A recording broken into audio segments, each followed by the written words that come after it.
Drinking was always a problem for me. I never drank normal. I thought I knew God in 2008, in 2009. But I only asked God to help me with my drinking problem. I didn't ask him for nothing else.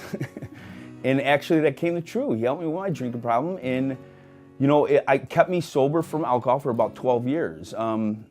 About maybe halfway through that, I started having medical problems. So I actually went to the doctor and ended up getting 3 hip surgeries. From that, I ended up getting prescribed pain medicine. And that is really when I, before I came here, where it was like the first time I was dishonest with myself, you know, just to continue to take pain medicine when maybe I shouldn't have been taking pain medicine, you know.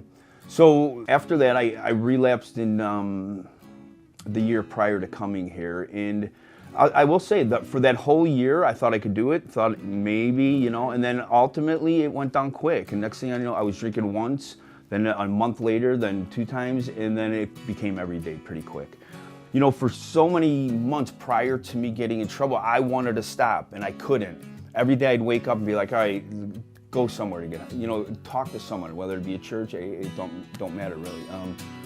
But I never did. And just like I kept on doing what I didn't want to do, what I hated doing, but I did it anyways.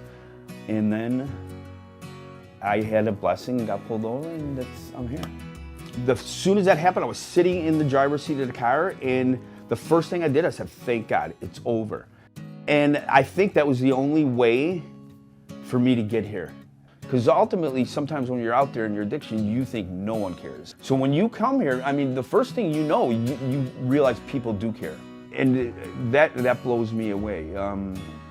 You're not alone. Everybody has problems like you. Some of them have identical problems as we do. You know what I mean? And to know that you're not alone, I mean, that's what this community is. I mean, we're all in it together, so. It's awesome, from going down to the kitchen, to working on the line, to working together.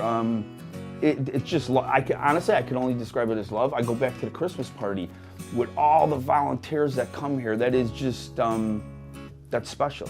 And there's no other way to put it, you know, and literally that's God's work at its best. You know, before I came here, I never in my life put God number one. I look at it now and I could say shame on me for not doing that. However, I do that, and that's where it comes from. So when I go down there, I'm ultimately doing this for God. And when I do it for God, I know I'll be a volunteer. I know I'll do, I want to help others. I want to give back to what people are giving me right now. The mission means a lot to me, just because this place gave me freedom, gave me my heart back, man. Before I got here, I did not love, and you know, I was not always like that. I don't do it to get something back. Do you know what I mean? I do it to help others. I mean, it's really, and that makes me feel good and it comforts me, and I know that's what God wants.